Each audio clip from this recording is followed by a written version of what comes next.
Today's video is coming from a question from one of my patrons, Caleb Sexton, who asks, what happened to Jedi younglings or Padawans that failed their Jedi trials? If they don't cut it as a Jedi, where do they go?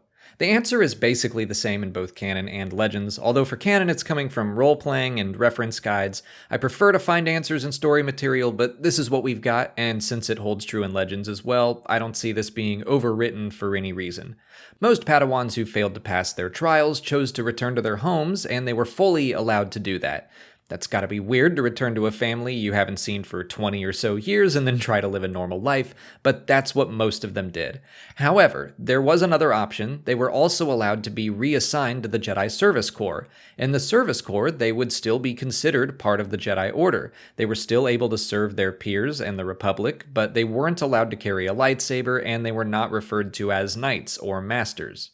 Even in Legends, we don't know much about the Service Corps, but it did appear in an actual story, Jedi Apprentice: The Rising Force. It was broken into 4 branches: the Agricultural Corps, the Medical Corps, the Educational Corps, and the Exploration Corps. Agricultural was the largest branch. They were largely focused on providing food and crops to underprivileged planets or worlds that had suffered natural disasters. They studied the living force to help create new farming methods and technology to better assist the galaxy. The Medical Corps were much the same, offering halls of healing within their temple, but also traveling to war-torn planets to serve the wounded. The Exploration Corps was the archaeological branch, originally created to chart the planets of the galaxy, and the smallest branch was the Educational Corps, working as teachers within the Jedi archives.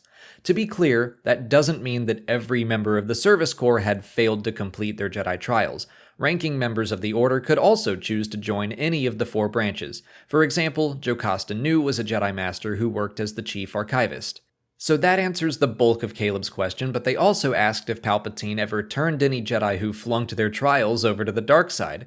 In Legends, he absolutely did. The Jedi Path in-universe reference book says most members of the Service Corps were taken to the Emperor's secret citadel on the planet Biss for conversion or death, and many did eventually turn to the dark side.